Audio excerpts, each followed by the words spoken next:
Whoa, whoa, whoa. Hey, everybody. I've got a story to tell today. It's a tough story for me to tell.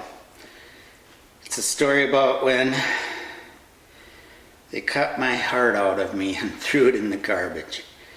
This is a true story. I'm talking to you right now. I had a heart transplant, and this is the story. You know, after I went through this heart transplant and I made it out alive, I had a lot of friends, telling me, yeah, you went through hell and back, and I felt that way too, Little did I know that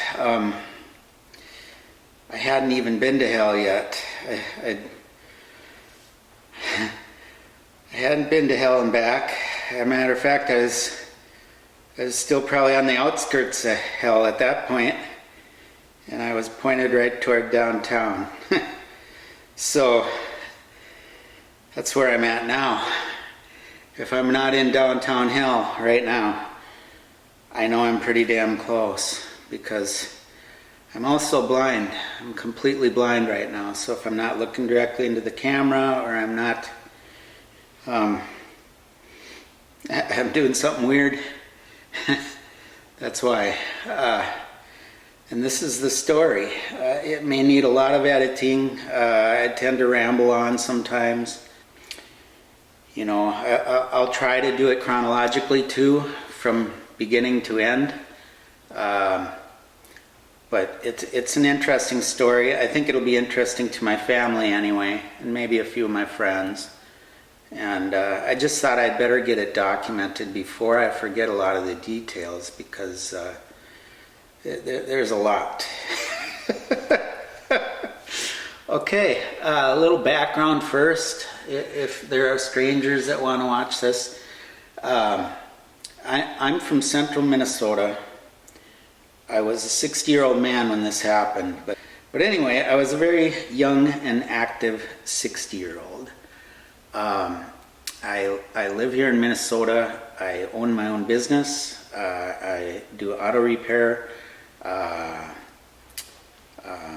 auto body repair, collision repair, radiator repair, and some engine building and general auto mechanics, car stuff. Anyway, I own my own shop for 38 years. I started in 1985. Very active, on my feet all day, every day. I have 3 daughters. They're all 10 years apart. At the time this happened, I had a 29-year-old, a 19-year-old, and a 9-year-old. And they are fabulous. I have a wife. She was 45 years old when this first started. She's been a blessing. I'll go into that later. I mean, if not for my family and friends, I would have never made it through all this. Anyway, very active and feeling good. Let's time it here. We're in the spring. It all started in the spring of 2022, around March-ish, April. A windstorm had come through my house and had blown down a couple trees. So I was sawing trees, I was putting engines in cars, I was doing some cylinder heads for Buddy. I was I felt good. Things were going all right, but I felt like I had a chest cold, basically. I couldn't beat it. A little congestion in my chest area. It came on suddenly, but I'm still going to work. Everything is fine, and it keeps getting worse. But my whole life, I had never been to the doctor, really. I never needed to. I was always active and felt good and young beyond my years, you know what I mean? All my friends my age, they had hips and shoulders and problems with with knees and backs, and I was always telling them guys, toughen up. I didn't understand. They had some heart issues, some of them lung issues. Never any of that with me. I always felt good. I didn't need a doctor, so I never went to the doctor for anything but stitches and broken bones. Pretty much my whole adult life. I was fine, running around like a little kid, and did a lot of snowmobiling, jet skiing, things like that. You couldn't hold me back. But anyway, I got this chest cold, and it's getting worse. And my wife keeps bugging me to go in, but she's kind of a hypochondriac. She goes in for everything. One time she went in for a headache, but she'd get mad if I go into that. I better not do that. But she's telling me go in, and I'm putting it off, like I always do, because my body, all I had to do, was lay on the couch, and it would always get better. But it didn't, and this went on for about 3 weeks probably. I couldn't sleep at night. I kept on waking up in the middle of the night gasping for air, and then I'd get up and I'd get upright, vertical, and I'd be okay again, and then I'd lay back down and couldn't breathe again, and it got so bad. It had been about 3 nights without any sleep at all, and it was Easter Sunday morning, 2022. My wife finally, I woke her up. It was morning, and I said, I gotta go in and get some antibiotics or something for this chest cold. So she's madder than a wet hen, because how come I waited till Easter morning, and we were supposed to go to my mom's that day. And we loaded up Sophia, my youngest daughter, 9 years old, and we jumped in the car and we drove down, and this is in the middle of COVID. So, I was kind of afraid of COVID, but not really, because I had the vaccine and the boosters, and I had just had the second or third booster like a few weeks before this. And I mean, we went down there. It's about 15 miles south of my house to the nearest hospital. And I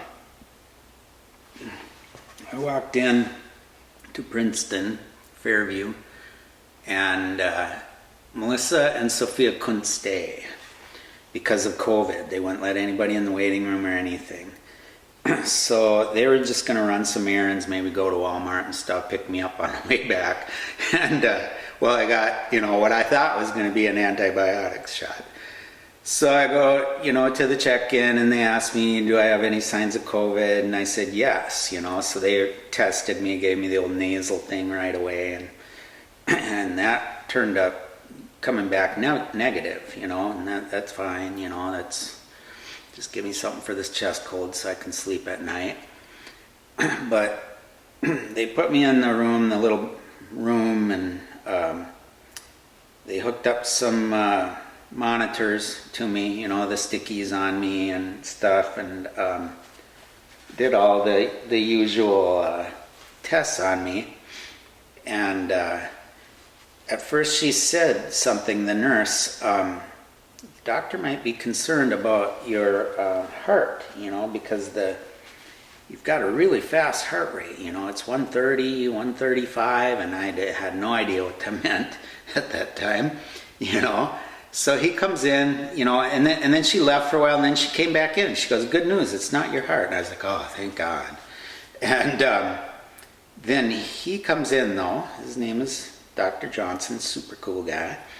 And he says, man, he goes, we're worried about your heart still. And I said, well, is that what's causing the congestion? And he goes, I think so. He goes, we're going to try to slow it down a little bit, because he said that 135 or whatever I was running there, he goes, that's like you just got done running a marathon and you're just sitting here, So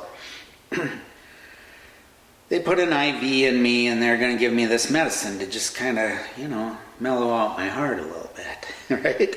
So she comes in, and the medicine it's very common medicine. My sister takes it every day in an oral form, but they're going to give it to me in this little syringe into the IV. It's called metropulzine or something like that. I don't know. I'm not going to get these words right because I'm not a medicine and doctor guy even to this point. But anyway, she goes, I got to do this slowly, over a 5-minute or 15-minute time or something like that. She goes, I'm just going to, inject this into you a little bit at a time. And she started to do it, and all of a sudden I remember saying to them, I don't feel so good. And then I remember them saying, and they were really staring at the monitor intensely. And I remember the last thing I remember them saying is, we got to get him into that other room. And I went unconscious. And the next thing I know, I come to, and I'm in a completely different room. They have the crash cart next to me with the paddles, and I have 2 IVs now, and they're just squeezing these big bottles or bags of something into my arms frantically. I don't know if it was saline, but what had happened there was my blood pressure it crashed down to nothing. And, and they just told me, we're just going to slow down your heart. And everybody was asking me, what are you going to do? Do you have any plans for Easter? And I kept on telling them, yeah, I'm supposed to be at my mom's by noon.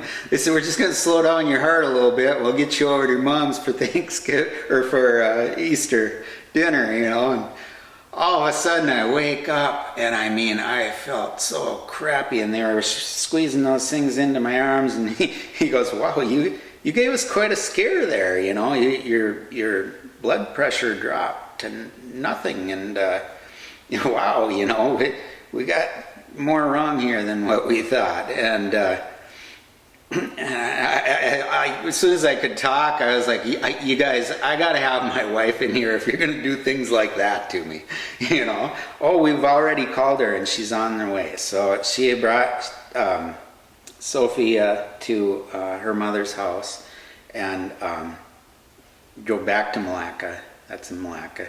Drove back to Princeton again, and she was there and shortly. And they said they wanted to send me to the U of M in Minneapolis, but they didn't have any beds open down there in the cardiac unit. So I had to go to St. Cloud. So I get up and I'm like, well, okay, where's my shirt? You know what I mean? Melissa, do you know how to get there? And they're like, no, you got to ride in an ambulance, So they put me in this old F-350. I've rode in it before when a truck fell on me. But anyway, I'm in this ambulance on the way to St. Cloud, feeling every crack in the road, and I'm telling them, we're talking car stuff, me and the guys in the ambulance, and I'm thinking, it ain't gonna be nothing. They're making a big deal out of nothing, So I get to St. Cloud, and they admit me into their cardiac unit, and one of the first things they did when I was in St. Cloud, they gave me this test. They gave me all kinds of tests, but they gave me this test. I thought it was really cool the first time I got it, but now that I've had about 30 of them, I don't think it's so cool anymore. They go in through your jugular vein, they cut that open, and they jam a catheter in there, and then they put some wires and stuff down inside my heart while it's beating. They go past some valves, they go inside my heart with a bunch of wires, and they measure. I can watch them do it. I could when I could see. There's a screen next to me. What I can see, they're inside my beating heart. At that time I thought, wow, this is amazing, because they test filling pressures, temperature, all kinds of things, with these wires and stuff. And then they pulled it back out, and they had all these readings that they could go by.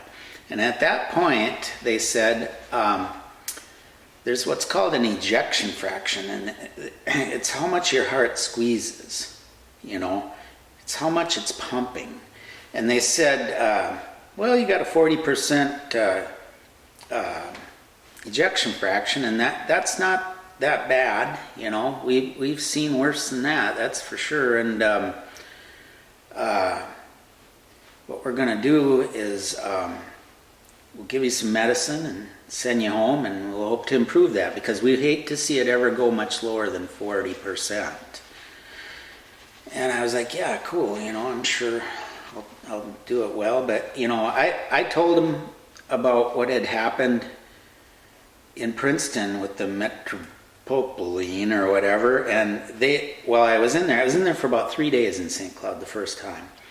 And, well, you know, we've got to slow that heartbeat down. And what's wrong is, you know, in order to get enough blood moving with that little bit of squeeze, it's got to pump like so many times. And he goes, that's going to wear out your heart. This is not sustainable, they said. So, you know, we can't have it racing like that. So they gave me an oral form of that same drug, little half a pill.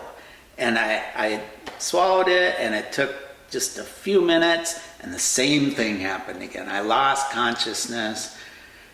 At least this time I was in the intensive care unit, you know. And so they gave me some other drugs eventually and sent me home from there 2 or 3 days later. And I went home and I finished sawing up my trees. I didn't feel well, you know what I mean? I felt worse than ever.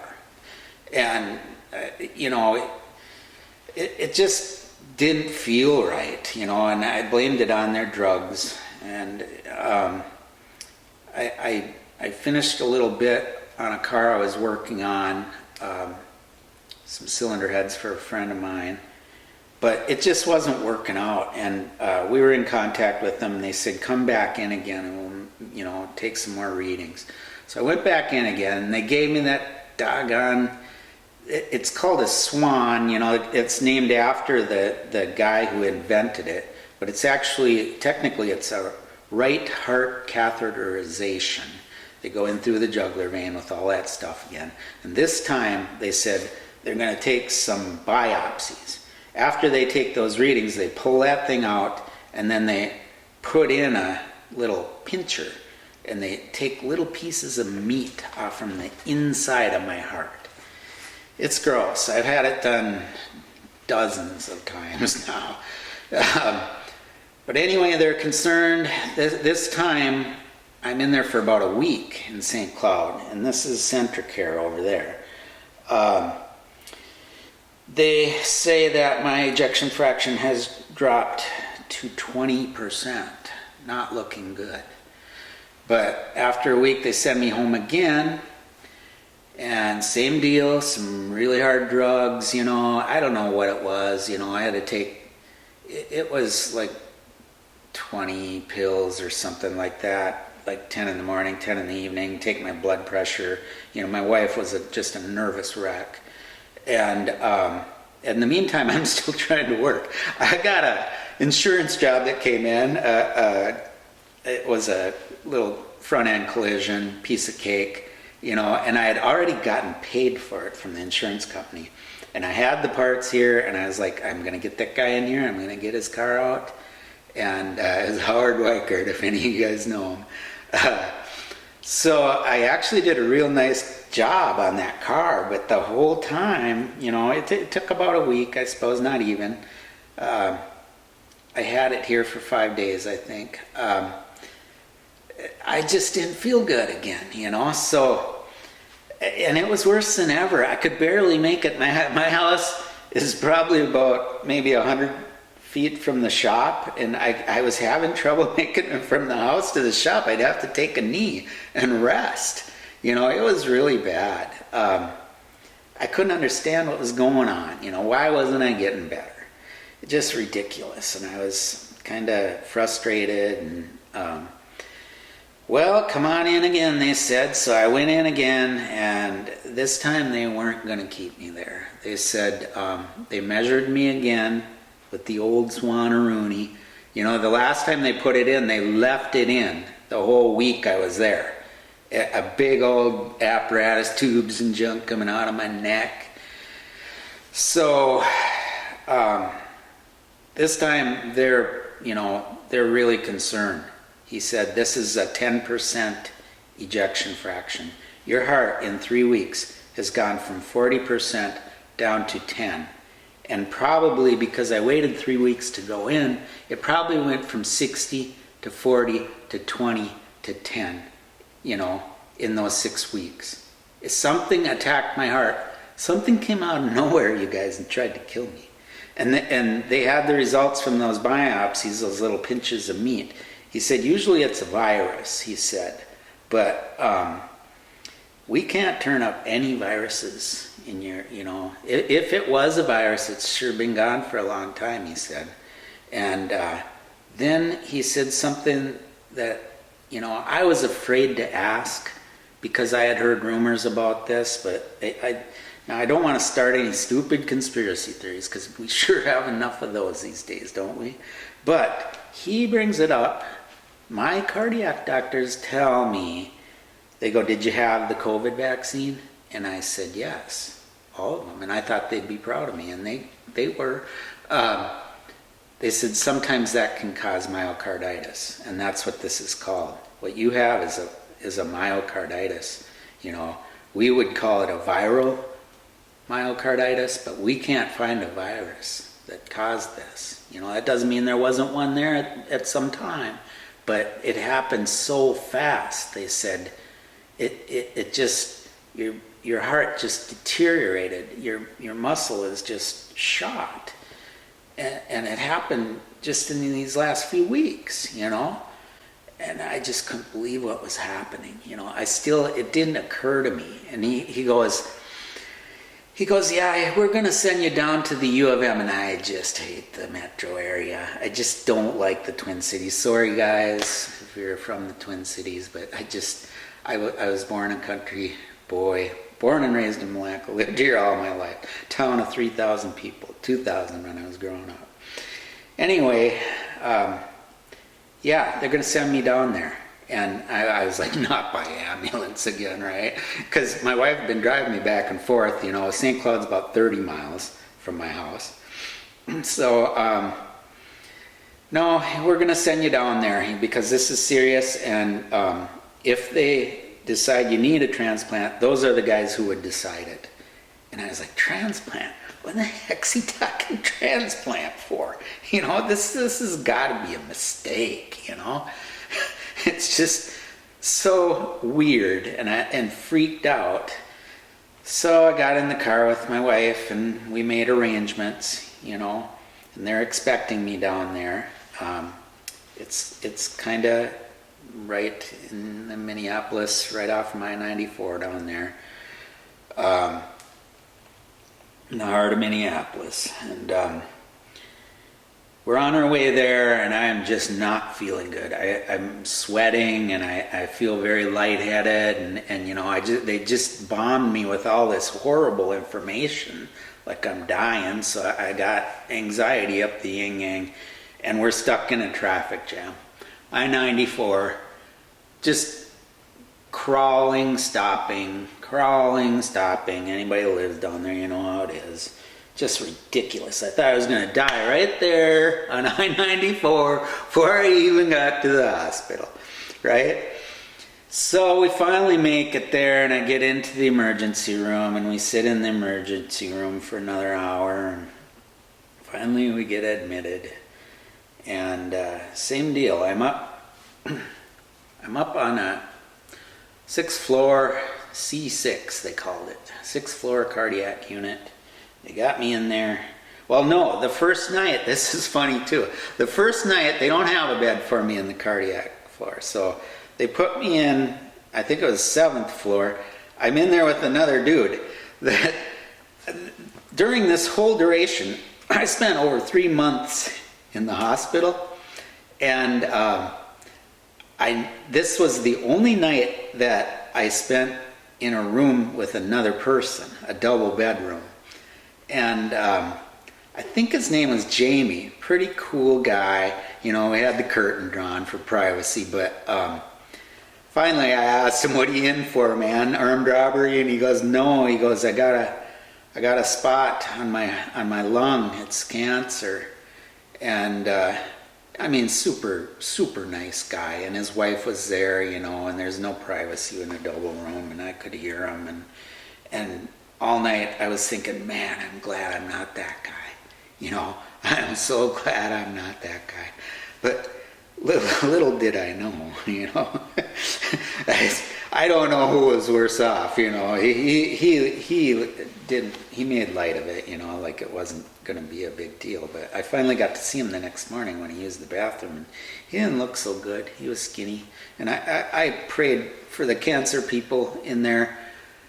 Cancer is more horrible than this, don't get me wrong. I mean, cancer is awful and painful, and you never know if it's coming back, and you know what I mean. I had a lot of interactions with cancer people in there, and I might get emotional when I tell this story. I'm sorry, but yeah, that wonderful guy, and neither one of us could sleep all night long because he was coughing and I was gasping. I couldn't get any air, and that same deal. I mean, I hadn't slept for weeks. Maybe a couple hours here and there, in between gasping.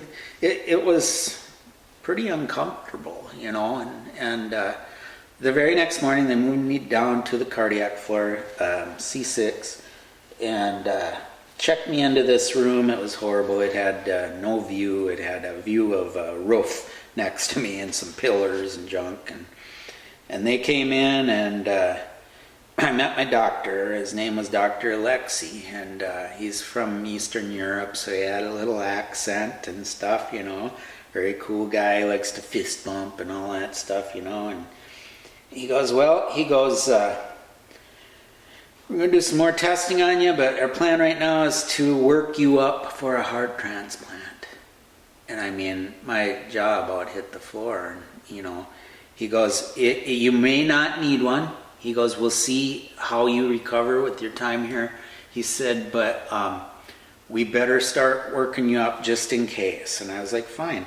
He goes, the only problem is, he goes, we work in shifts, and I have to leave now for a week to go over to the clinic and do, the outpatient, visits and stuff. And he goes, I hate it. I don't want to. I've never liked clinic.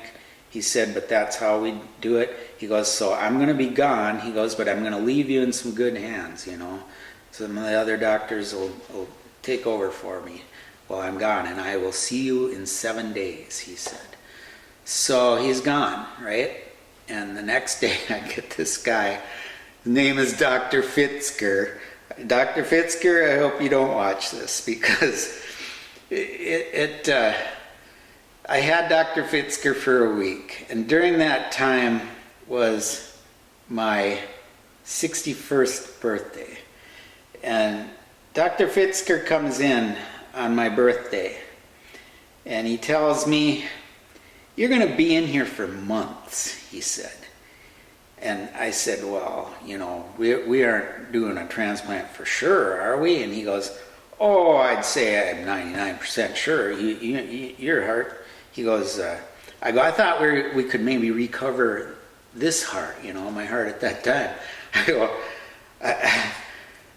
I was under the impression, it's just a muscle, what I mean? Can't we do some exercise or something, build it back up, And he goes, your heart right now, he goes, is a floppy sack. He said, it's good for nothing. He goes, most people that come in here, he says, with a 10% ejection fraction, most people that come in here with that reading, they don't walk in the front door like you did. They come in here flat on their back in a helicopter. He said, you don't understand how bad you are, And I'm like, yeah, this guy, he's got a little bow tie on. He used to be an English teacher, I'm like, he's just, overblowing it, Yep, you're going to be in here for months, he said. And he goes, if I were you, I'd get some noise-canceling headphones and some books on tape, he said, because you ain't leaving here, he said. And he goes, matter of fact, he goes, sometimes 10% ejection fraction, he said, sometimes people don't leave this building ever. So you better be hoping you do leave here, in months, And I was just like, this guy, he's over dramatic, but little did I know, every word he was telling me was true.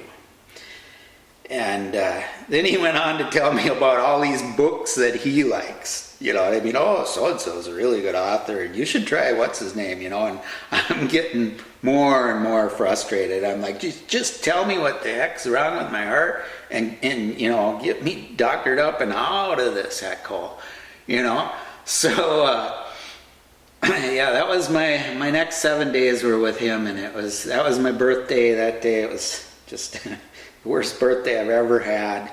And, the nurse afterwards, I got nothing but good things to say about nurses. 3 months in that place, I seen who does all the work, and I seen who does all the heavy lifting and all the hard, dirty stuff that, that the real stuff that keeps patients alive are the nurses, And this one was really sweet. She said, next year on your birthday, you'll be laughing about this. And it really picked me up at that time. But, getting emotional again. Yeah, my real doctor came back a week later, and in the meantime we had started this workup. And this is a crazy thing. And I mean, they're just rushing me. And I'm like, what is the rush? They're rushing me from specialists, x-rays, CAT scans, MRIs, blood work, just every little thing. They needed to test everything on my body to make sure I qualified to get on the transplant list. I had to be a healthy individual in every other regard. They tested everything they normally test: prostate, thyroid, colonoscopy. I mean, the list goes on and on and on. They scanned every part of my body, and they gave me all these. I even had to take it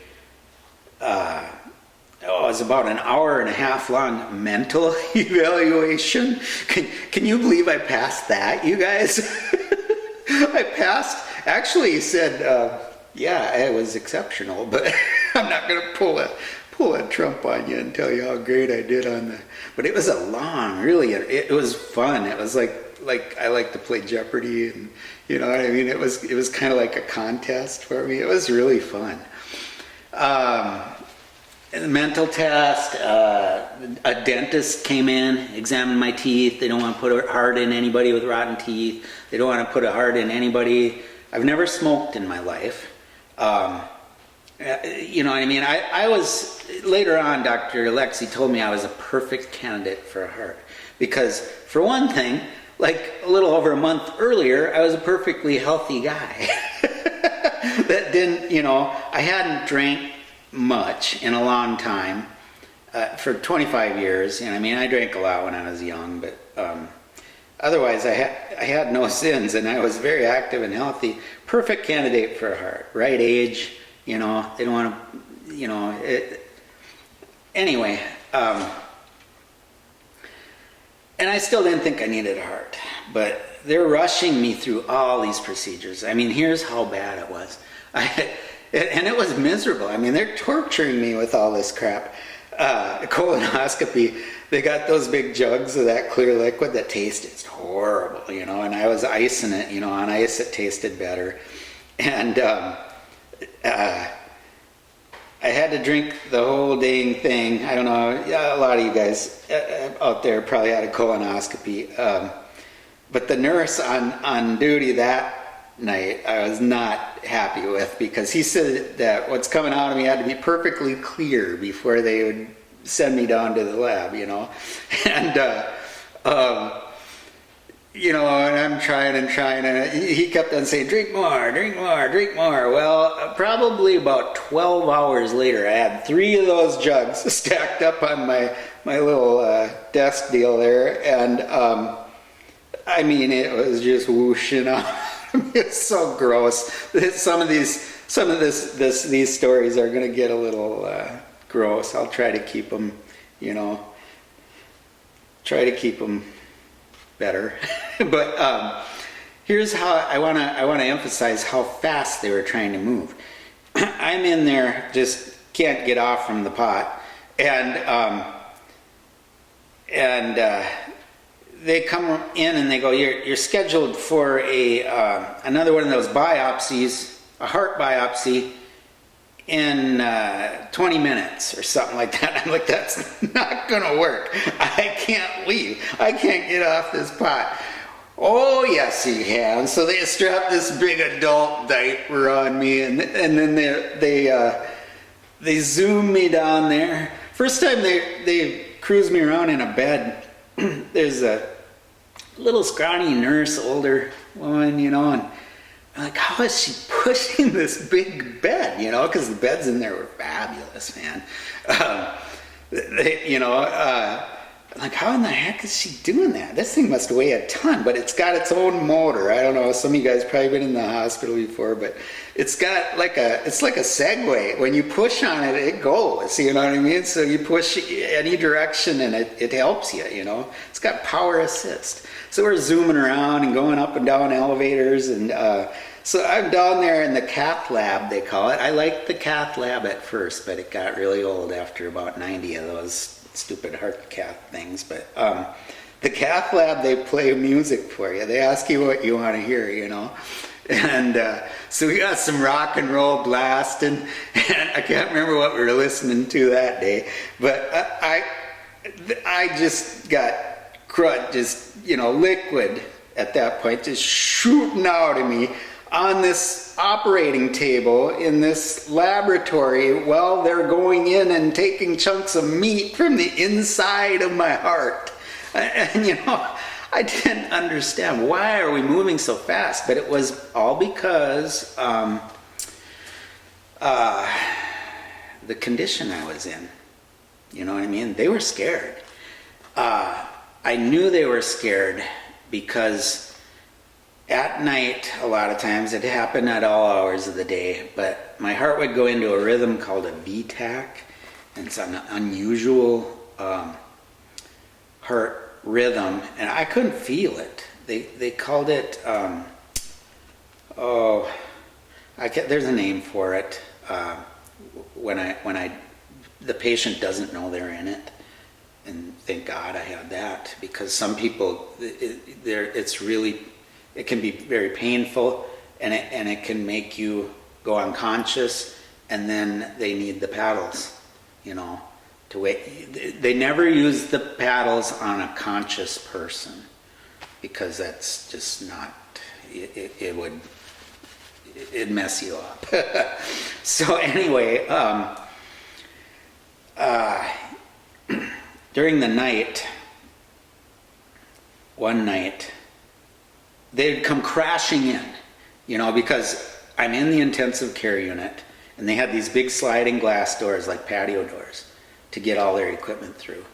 And I'd be laying there peaceful as heck, and they'd come crashing in, and the lights would come on, and they'd just hook up a bunch of stuff, and they'd be, focused on that monitor, and yeah, you're in VTach again. You're in VTach again. And that condition, it started, it would come once every 48 hours, then once every 24 hours, and then it was starting to happen a couple times a day. And then it was, one night they came into my room just in the night 5 times with the crash cart, and like 7 or 8 people would come running in, and cold blue in Joe Marudas' room. But and I didn't know what was going on. One time, a bunch of times, I was on the phone when it would happen. First time I ever had a cell phone. Isn't that weird? This is how old school I am. Never had a cell phone, never had a credit card, never had cable or satellite TV. So that was kind of a treat for me. The St. Cloud Hospital, Centricare has much better TV, but much crappier food. The Fairview system down there, they had really crappy TV, really crappy, and fairly, you know what I mean, at least a menu that you could choose for. In St. Cloud, I had to eat whatever they were cooking that day, but it's like jail. But anyway, yeah, they'd come crashing in with that crash cart, and it was really a serious deal, you know. But one time I was on the phone, I'm on the phone, they all come like rushing in there like that and throw the doors open, and I can't remember who I was talking to, and I was like, you know, I got to get going, I guess something's going on. And all the under doctors and nurses and stuff started laughing, you know. That's the first time we've ever seen anybody on the phone during a VTAC, you know. Oh, sorry, you know, my heart's failing right now. I'll call you back if I live. But that's what went down. And the doctor, though, the guy who was in charge of me, he was not laughing at all. He was very seriously staring at that monitor.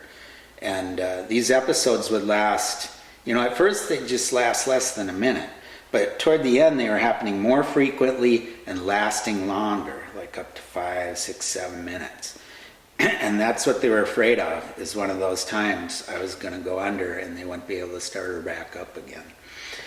So it was more serious than lucky for me, I was so dumb, I didn't realize, you know, really how bad I was off. And I had a lot of wonderful experiences in there with the nurses. You know, I was always a please and thank you guy, very courteous. The nurses, they go through, I had a guy in there one of the first nights. He was delirious, across the hall from me. Just, they couldn't keep him in his bed. It's the middle of the night. He doesn't know where he's at. I don't know what was wrong with him. He kept on saying he wanted to go down to the bonfire or something. You know what I mean? He had no clue. He was in a whole nother world, and it was getting physical. They had to call in help to try to keep him from trying to run away or whatever he was trying to do out there. Just things like that. I had another lady that was across the hall from me, very loud, very obnoxious, very rude and mean to the nurses. I mean, you don't be mean to the people that are keeping you alive, right? I mean, just, you know, calling them dumb, and just because they have an education doesn't mean they're smarter than she is. And I mean, I couldn't stand being across the hall from somebody that was that ungrateful, you know. I like to think, if you ask the people that cared for me, that I was courteous and grateful, you know what I mean? It's hard when you're not feeling well and you're in pain and stuff. And those nurses, I got nothing but good things to say about them, because they were so wonderful. I had one, her name was Anita, I'll never forget. You know, because my friends are so crude, you know. I get out of the hospital like, U of M, huh? A bunch of college girls. Did you have any cute nurses and stuff? But that was the last thing I was thinking about when I was in there. You know, they were keeping me alive. And the one I remember the most, the nurse that I remember the most, is, her name was Anita, and she was probably younger than I was, but she looked older than me. And toward the end, I'll tell you about Anita. We're not in the right time frame yet. Right now, it's before I got my heart. So they come in, and they got what's called a PICC line. I think it went in my neck. I'm not sure. It could have went in my arm. A PICC line is basically an IV, but it's got a bunch of different outlets on it. And that kept getting infected. And I got pancreatitis and sepsis, blood poisoning. I don't know how that dumb thing got infected, but they pulled it out, and I started to recover. But in the meantime, they couldn't operate on me when I had that. And that delayed it probably about a week. And the whole time, you know, I'm on this IV. I don't know, they got like 6 bags hooked up to me. I don't know what they're putting in my arm, but I'm feeling pretty good. You know what I mean? I'm not feeling